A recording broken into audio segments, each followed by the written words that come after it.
Hi, everyone. Welcome to our podcast, Hey English. This is episode number 4. Today's topic of discussion is work and careers.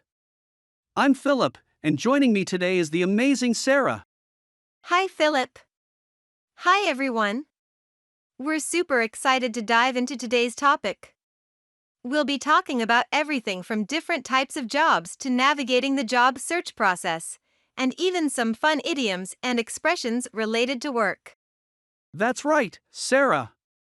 We know that work and careers can sometimes feel overwhelming, especially if you're just starting out or thinking about making a change. So, we're here to break it all down for you. And along the way, we'll be explaining some useful English vocabulary, grammar, idioms, phrases, and rules that are commonly used in the workplace. So, whether you're a native speaker looking to brush up on your professional lingo, or you're learning English as a second language, we've got you covered. Absolutely. So, grab a cup of coffee, sit back, and let's get started. Ready, Sara? Ready? Let's jump right in.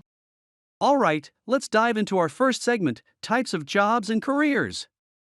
There are so many different paths you can take in your career, and it all starts with understanding what's out there. That's so true, Philip. Let's start with the basics.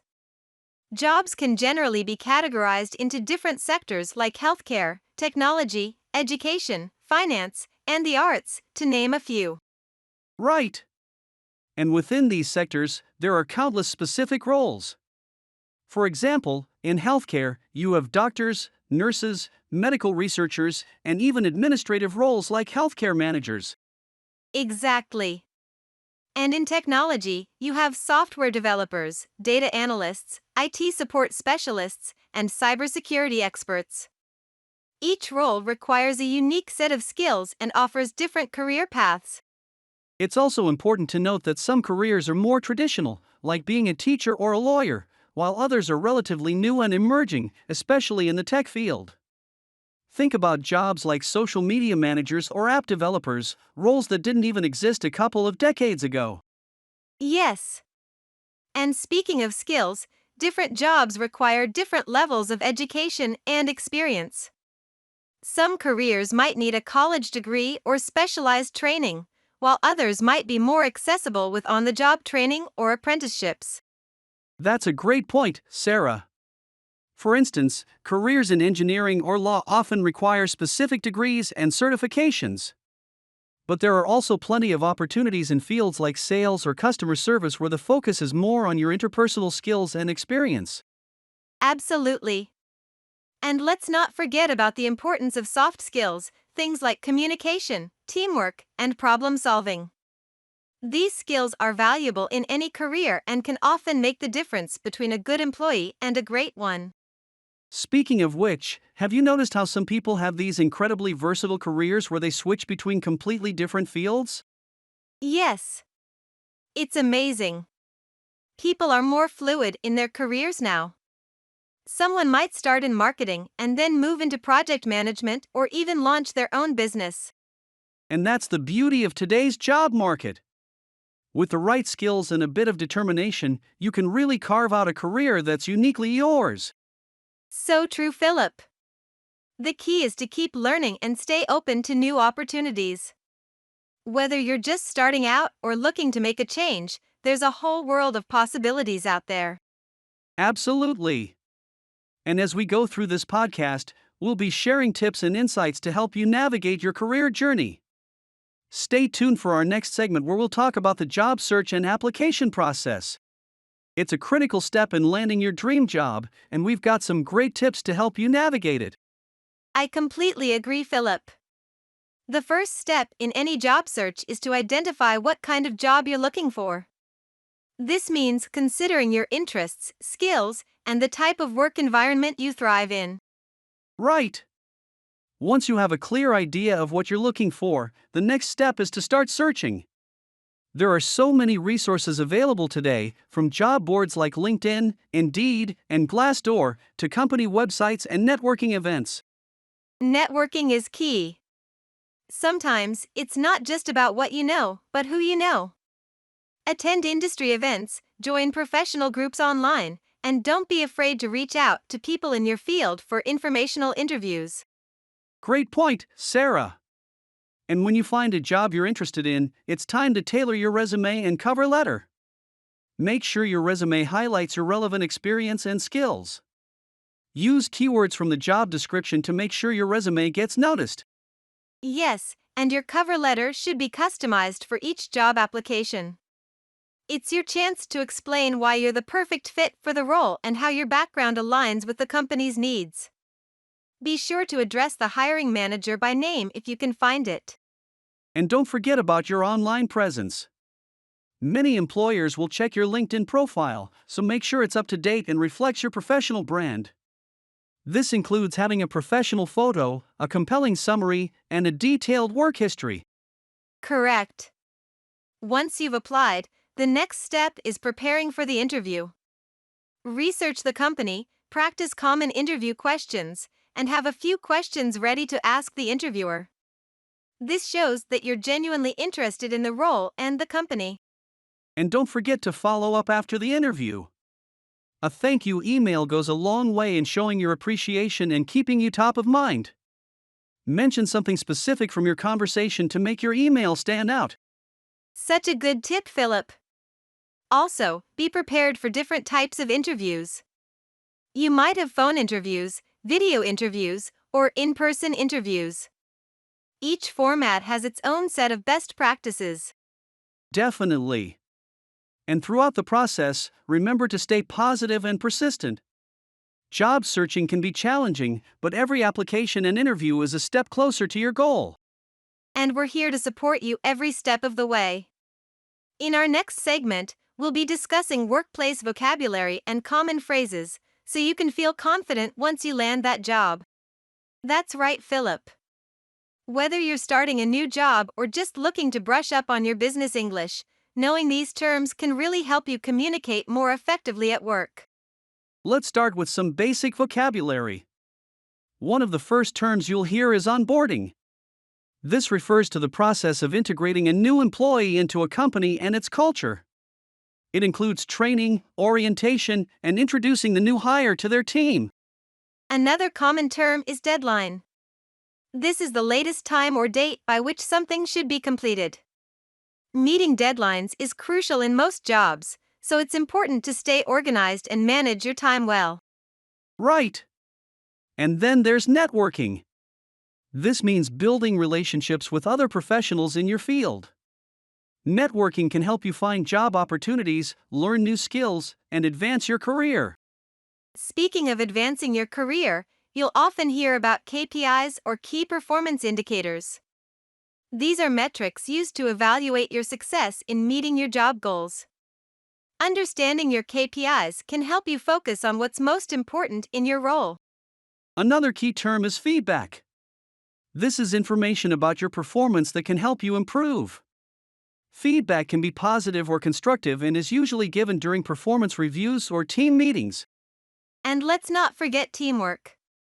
This is the collaborative effort of a group to achieve a common goal. Good teamwork involves communication, trust, and mutual respect among team members. Now, let's move on to some common phrases. One you'll often hear is touch base. This means to briefly meet or communicate with someone. For example, let's touch base later to discuss the project. Another phrase is circle back. This means to revisit an issue or conversation at a later time. For example, I don't have an answer right now, but I'll circle back with you tomorrow. Then there's think outside the box. This means to think creatively and come up with innovative ideas. Employers value employees who can think outside the box to solve problems and improve processes. A phrase that's often used in meetings is take it offline. This means to discuss something privately or at a later time, outside of the current meeting. For example, we're running out of time, so let's take this offline. And finally, win-win. This describes a situation where all parties benefit. It's a positive outcome where everyone involved feels they've gained something valuable. Learning and using these terms and phrases will help you feel more confident and effective in the workplace. In our next segment, we'll be discussing work-life balance and career development so you can thrive both personally and professionally. Work-life balance and career development are two crucial aspects of a fulfilling career. Totally, Philip. Finding a balance between work and personal life can be challenging, but it's essential for your well-being and long-term success. Let's start with some tips on achieving a healthy work-life balance. One key tip is to set boundaries. Make sure you have clear start and end times for your workday. It's important to disconnect and give yourself time to recharge. For example, try not to check work emails after a certain hour. That's a great point. Another tip is to prioritize self-care. This means taking time for activities that help you relax and recharge, like exercise, hobbies, or spending time with loved ones. Remember, taking care of yourself makes you more productive and focused at work. And don't forget to communicate with your employer. If you're feeling overwhelmed, it's okay to ask for help or discuss your workload with your manager. They might be able to provide resources or adjust your tasks to help you manage better. Speaking of managing better, let's talk about career development. This is all about taking steps to advance in your career and achieve your professional goals. One of the best ways to do this is through continuous learning. Definitely. Whether it's taking courses, attending workshops, or getting certifications, continuous learning helps you stay relevant and competitive in your field. It also shows your employer that you're committed to growing and improving. Another important aspect of career development is setting goals. These can be short-term goals, like completing a project, or long-term goals, like earning a promotion. Having clear goals helps you stay focused and motivated. Networking, which we mentioned earlier, is also a big part of career development. Building relationships with others in your industry can open doors to new opportunities and provide valuable insights and advice. And don't forget about seeking feedback. Regularly asking for feedback from colleagues and supervisors can help you understand your strengths and areas for improvement. Use this feedback to set new goals and continue growing. Finally, consider finding a mentor. A mentor can offer guidance, support, and advice based on their own experiences. Having a mentor can accelerate your growth and help you navigate challenges in your career. Balancing work and life, along with focusing on your career development, will help you build a successful and fulfilling career. Next, we're going to have some fun with idioms and expressions related to work. These phrases can add color to your language and help you sound more like a native speaker. Right, Philip. Idioms are a huge part of everyday conversation, especially in the workplace. Let's start with one that's quite common: burning the midnight oil. This means working late into the night. For example, I was burning the midnight oil to finish that project. That's a good one, Sarah. Another popular idiom is climbing the corporate ladder. This means advancing in your career or getting promotions. For instance, she's been climbing the corporate ladder ever since she joined the company. And here's a fun one: throw in the towel. This means to give up or quit something. It comes from boxing, where a trainer throws a towel into the ring to stop the fight. You might say, after struggling with the new software, he decided to throw in the towel. Good example. Another useful idiom is hit the ground running. This means to start a new job or task with energy and enthusiasm, ready to work hard immediately. For example, our new manager really hit the ground running on her first day. Here's one we hear a lot: think outside the box. This means to think creatively and come up with innovative solutions. For instance, we need to think outside the box to solve this problem. And then there's take the bull by the horns. This means to confront a difficult situation directly and with confidence. You might say, he decided to take the bull by the horns and address the issue with his team. Another phrase that's quite common is bite the bullet. This means to do something unpleasant or difficult that you've been avoiding. For example, I finally bit the bullet and asked for a raise. Great one, Sarah. Here's a useful idiom: learn the ropes. This means to learn how to do a particular job or task. For instance, it took me a few weeks to learn the ropes, but now I feel confident in my new role. And let's not forget, the ball is in your court. This means it's up to you to make the next move or decision. For example, I've done all I can, now the ball is in your court. These idioms can really help you sound more natural and fluent in the workplace. Plus, they can make your conversations more engaging and dynamic. Exactly. So, start using these idioms and expressions in your daily work conversations, and you'll see how much they enhance your communication. In our final segment, we're going to talk about workplace culture. It's a crucial aspect of any job, and understanding it can help you thrive in your career. Philip. Workplace culture refers to the values, behaviors, and shared vision that contribute to the environment of an organization. It's the personality of a company, if you will. That's a great way to put it, Sarah. A positive workplace culture can lead to increased employee satisfaction, higher productivity, and better overall morale. But what makes a workplace culture positive? Well, there are several factors. One of the most important is communication. Open and transparent communication helps build trust and ensures everyone is on the same page. It's important to feel comfortable sharing ideas and feedback. Definitely. Another key factor is recognition. Employees should feel valued for their contributions. This can be as simple as a thank you note or as significant as a formal award. Recognition helps motivate and engage employees. Then there's work-life balance, which we touched on earlier. A culture that respects personal time and promotes balance helps reduce burnout and keeps employees happy and healthy. Another important aspect is inclusivity. A workplace that embraces diversity and fosters an inclusive environment encourages creativity and innovation. It's important that everyone feels they belong and their voices are heard.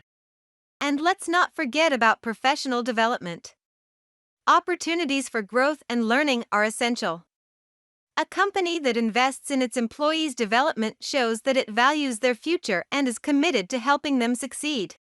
Absolutely. A good workplace culture also encourages collaboration. When teamwork is promoted and people work well together, it can lead to more creative solutions and a more enjoyable work environment.